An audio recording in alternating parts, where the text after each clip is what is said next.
welcome back to my channel.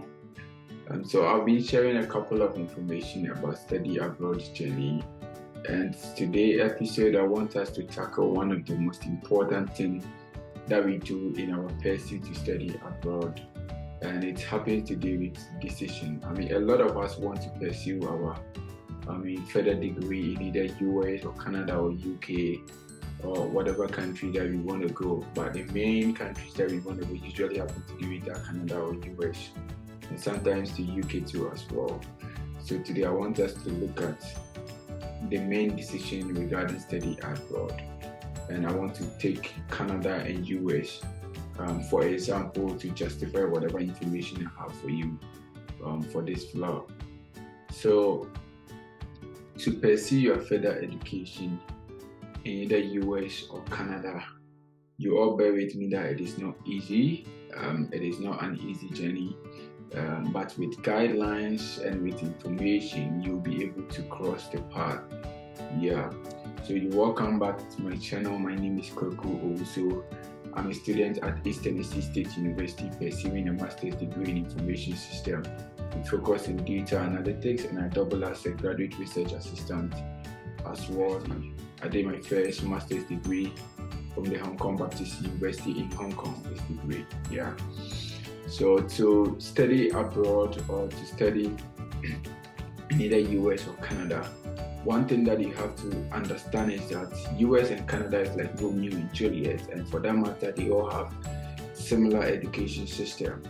And when you look at their undergrad, there's that kind of associate degree, and then also a 4-year bachelor's degree for anybody that wants to go for undergrad too as well. But for masters, it's still the same. Most of the universities have 1 year or 2-year program with thesis option or non-thesis option. And if you go to PhD too is the same thing. We have PhD by course, also by thesis and so forth. But don't forget, PhD is a research base, so regardless of the type of PhD that you're going for, there's research attached to it. Okay, so let's take it this way. Let's take it from the educational system between Canada and US. Let's take it from the undergrad. Undergrad in US, usually they have different kind of levels. They call it freshman, which happens to be the first year, the sophomore, which happens to be the second year, the junior, which happens to be the third year in Ghana or in Africa that we know, and the senior, that's the final year level that we know. And it describes what type of school that you go to. But when you go to Canada use grades to describe the educational system. So freshman in US will be grade 9 in Canada, and then sophomore it will be grade 10, and then so forth, grade 11 and 12 too as well. Now the most important thing in study abroad happens to do with scholarship. So I cannot share this information without talking about scholarship. So it's very, very key. Scholarship in US or Canada, especially for undergrad, are pretty similar. They have Fulbright scholarship, and then they have other government scholarship too that you can apply to. But for masters, it is GA, Masters or PhDs. It is GA, which can be in the form of graduate research assistantship or public teaching assistantship or administrative assistant or campus employment, something like that on that form. And then the key thing is that, is it easy to get into the US education system with a scholarship or Canada? To tell you the truth, none of them is that easy. But if you are to weigh, or if you have to put it on a scale, you could clearly see that US have far advantage when it comes to getting scholarship done. Canada, it is really tight in getting scholarship in Canada.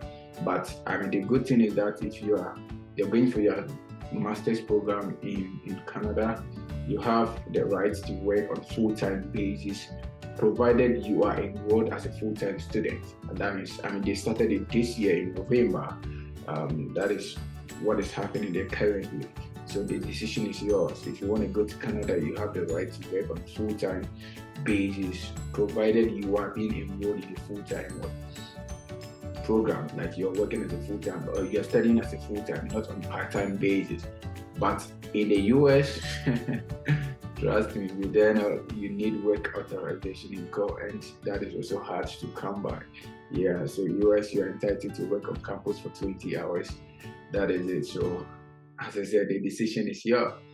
And then let's go to admission requirements. Admission requirements to the US, it's kind of pretty easy. Let me put it that it's pretty easy in US, even though it is subjective because not all the schools has moderate requirement for their courses. Some schools have tough requirement that might be difficult for you to get in if you don't have good background or if you don't meet all the requirements. Yeah. But what about Canada? It is worse. Yeah, it is worse. Canada, it is worse. Yeah. That's the truth, to be honest with you. That doesn't mean you can't do it, it's achievable, yeah. But most of the schools prefer you to have a GRE or GMAT requirement and also a supervisor before you can be admitted to a particular program and then given funding to as well. And then securing funding in Canada for most of Canada universities too is also not that easy compared to USA. Yeah, USA you can get a school without even a GA, and then when you arrive on campus there's that possibility for you to get a GA or campus employment that will be able to cater for maybe some cost and rent and other costs that you might incur as a student too as well. But for Canada scholarship, well, you can try. Yeah, it is achievable. A lot of people are gaining scholarship to go to Canada to study, and you should see yourself as one of them. Yeah. Now let's look at visa issues. This is also subjective to me, but per my research, I realized that Canada has the highest student visa approval than the US, especially if you're coming from an Africa. That is what I know. That is what I've seen. So if you are someone from Africa who aims to study in these two countries, either Canada or US, the decision is yours. Canada has the highest visa approval compared to US, especially for Africa. Yeah. And let's look at integration. And this happens to do with immigration issues. Most of us, when we come to study in some of these countries, we have that mindset of not going back. I'm not saying when you go for your visa interview, go and tell the bureau that you're not coming back. Yeah, if you do that, you're not going to be granted the visa. Yeah, so even though some of us, we are here to study and at the end we're going to go back to help our country. So, but not all of us have the same mindset. Some of us want to stay here, work and live our life here, build our family and everything here. So let's look at immigration. In Canada, it looks like Canada have a straight pathway to immigration for students, than the US. After your program, you'll be given what is called PR. That's a 3 years PR to legally work in Canada. And after the 3 years, they give you LPR, which is legally permanent resident or something like that after that. And within the LPR, within 3 years in the LPR, you qualify to become a citizen in Canada. Yeah.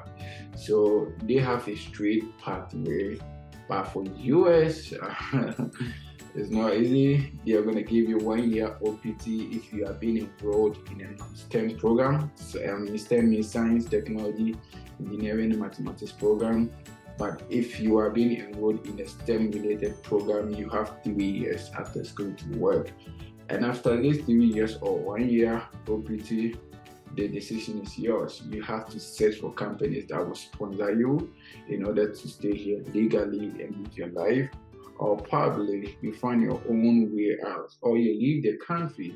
And as I said, you are here to study, to tap into your knowledge, and then also go back to help your country.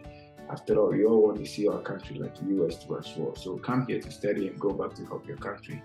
That should be your goal. No, staying. If you want to do that, that is your personal decision. Yeah. So looking at this rules and looking at this comparison that I've given out, it boils down to one thing: decision. So don't just be looking at schools or be looking at the country that you want to go. Think about what you want to achieve at the end, and then use that to do your search for your study abroad journey. Thank you for having time for me. If you haven't subscribed to my channel yet, I would encourage you to do so. And if you have subscribed to my channel, I would also encourage you to like, comment, and share. Tell your friends to come and subscribe, and I will always come your way with a lot of information as when I get a time and a chance to do so. Thank you very much. Bye.